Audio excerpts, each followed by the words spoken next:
দীঘায় নবনির্মিত জগন্নাথ মন্দির উদ্বোধনের আগে থেকে শুরু হয়েছে নানা বিতর্ক। এমনকি মন্দিরের বিগ্রহ কোন কাঠ দিয়ে তৈরি হয়েছে সেই নিয়ে নানা বিতর্ক তৈরি হয়। তবে সেই বিতর্কে ইতি টানা গেলেও এখনো পর্যন্ত ধাম বিতর্ক জিয়ে রয়েছে। বলা হচ্ছে আমি নাকি নিম গাছও চুরি করেছি। আরে আমার বাড়িতে তো 4টে নিম গাছ আছে, কটা দরকার জিজ্ঞেস করুন। আমাদের চুরি করতে হয় না। চুরি বিদ্যা ভয়ঙ্করী যদি যে পরে ধরা।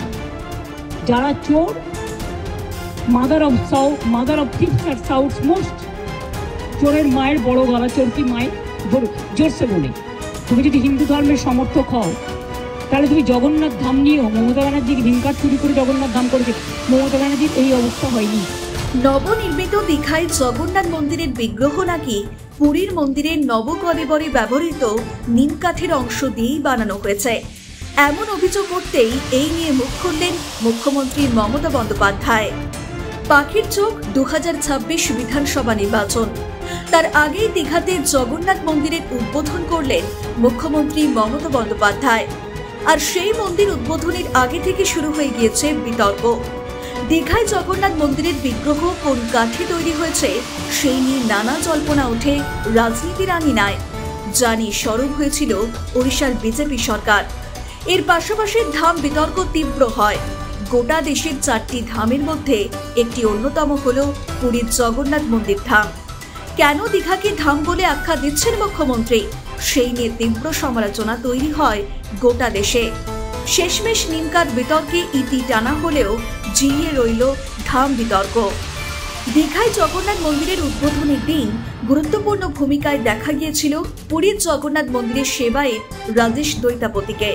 তার নেতৃত্বে দীঘার মন্দিরে জগন্নাথ, বলরাম এবং সুভদ্রার মার্বেল পাথরের মূর্তির পাশাপাশি কাঠের বিগ্রহে প্রাণ প্রতিষ্ঠা হয়।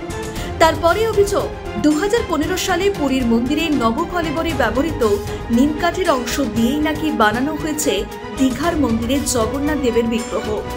সমস্ত মিডিয়ার সামনে এমনই দাবি করেছিলেন সেবায়েত রাজেশ দৈতাপতি। তার এই মন্তব্যকে ঘিরে শুরু হয় বিতর্ক। ওড়িশার বিজেপি সরকার পদক্ষেপ করে। বিষয়টি খতিয়ে দেখার জন্য ওড়িশার আইনমন্ত্রী হরিচন্দ্রন মন্দির প্রশাসনকে অনুরোধ করেন।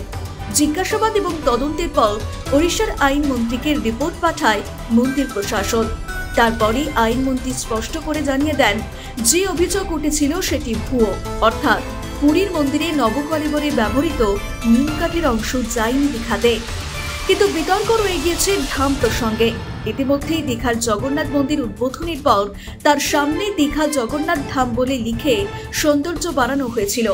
কিন্তু ধাম বিতর্ক উঠতেই সেই লেখাটি আর লক্ষ্য করা যাচ্ছে না। যদিও অনেকে ধামাচাপা দেওয়ার জন্য বলেন, অন্য একটি কাজের জন্য সেই লেখাটি সরিয়ে নেওয়া হয়েছে, পরে আবারও যথাস্থানে রাখা হবে।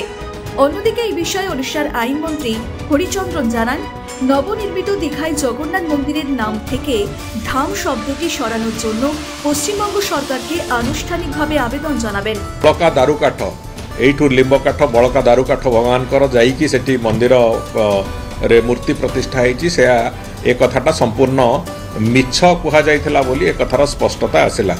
ଏଥିରେ ମହାରଣା ସେବକମାନଙ୍କ ସହିତ କଥାବାର୍ତ୍ତା ହେବା ପରେ ଏ କଥାର ଯେଉଁ ସ୍ପଷ୍ଟତା ଆସିଛି ଯେ ଯେଉଁ ବଳକା ଦାରୁକାଠ ଯାହା ଥାଏ ସେଥିରେ 2.5 ଫୁଟ ଉଚ୍ଚାର ମୂର୍ତ୍ତି ତିଆରି କରିବା କୌଣସି ମତେ ସମ୍ଭବ ନୁହେଁ।